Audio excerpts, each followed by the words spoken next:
That was pretty cool. I was just coming down this spur into a gut. It's nice, beautiful, sunny face over here. There's been plenty of fresh sign around, so I knew there's deer here. And,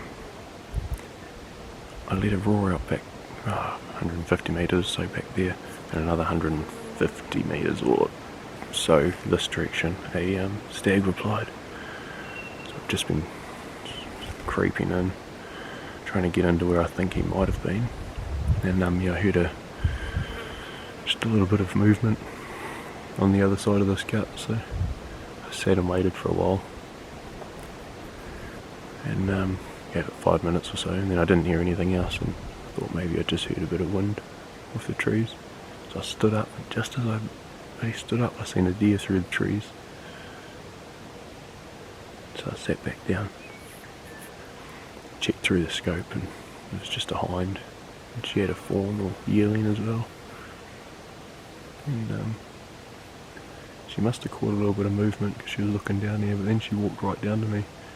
It's about 15 metres. Just right there.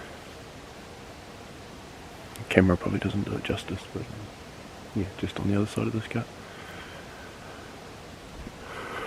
She just come down and looked at me for a while and then squealed, so I squealed back and she hung around for a bit, and now they've buggered off.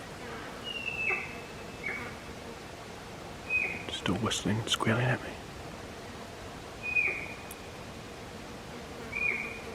hopefully they haven't upset that stag. Just going to keep working my way around.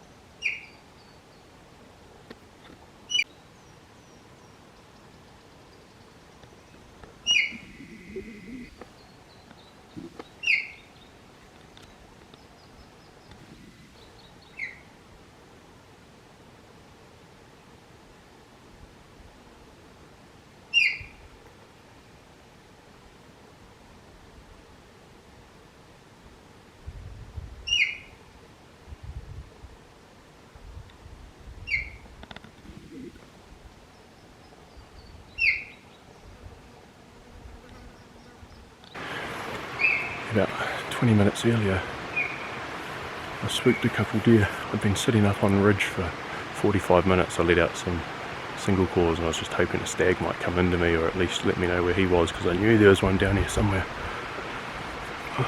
And after 45 minutes I left that spot and started stalking down. We'd probably only gone 50 metres or so, and then I seen a deer sleeping. And at first I thought it was a rock, but it looked way too out of place for a big beige rock. And I had the sun in my scope, I couldn't see shit. I finally worked out it was a deer sleeping, and just as I got my camera out, another one started squealing. I didn't see the second one, so didn't realise she was there, and she was obviously onto me, so the other one woke up, and I filmed that for a bit, so you'll see that.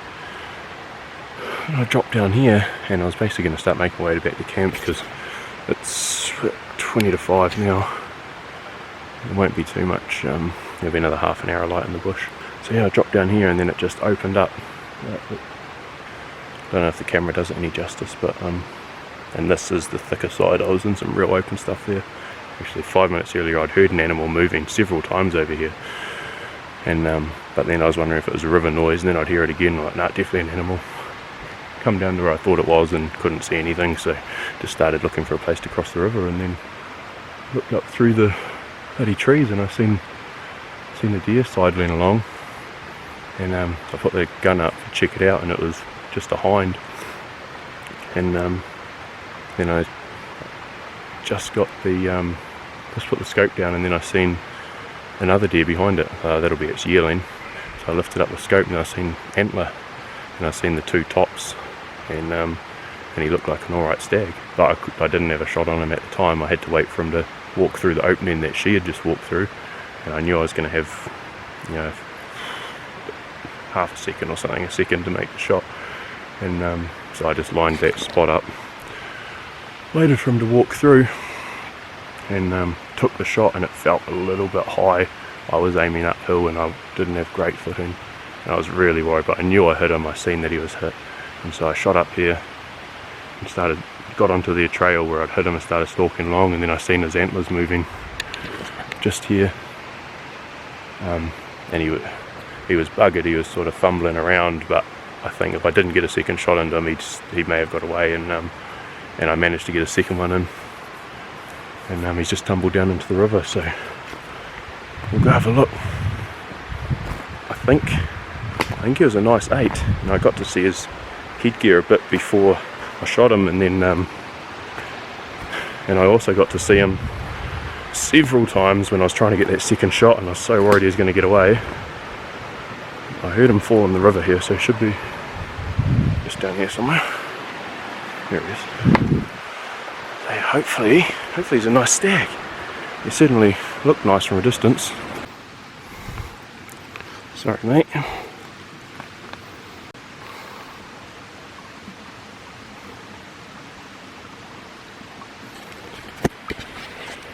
Yeah, so there he is. I'm pretty wrapped with that. He's no absolute monster, but he's pretty good considering up until last week I only ever shot a Sika spiker, so got the 6 on the board last week, and now this wicked 8 on the way back to camp. It's definitely starting to get dark, so I'll be heading back to camp in the dark.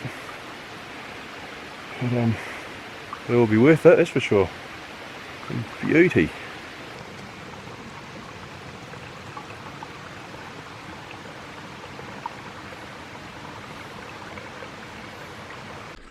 Oh man, what a grind up here in the dark.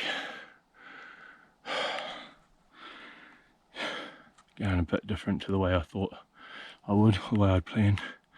The way I'd planned just didn't look too great on the GPS. It was a little bit confusing how the spur ran off. So I'm just pushing right up to the top. Back up another 300 meters altitude, I think, back up to the main ridge that I come up at the start. So it's a bit of a bigger grind, but at least I know the way back easy enough once I get up there.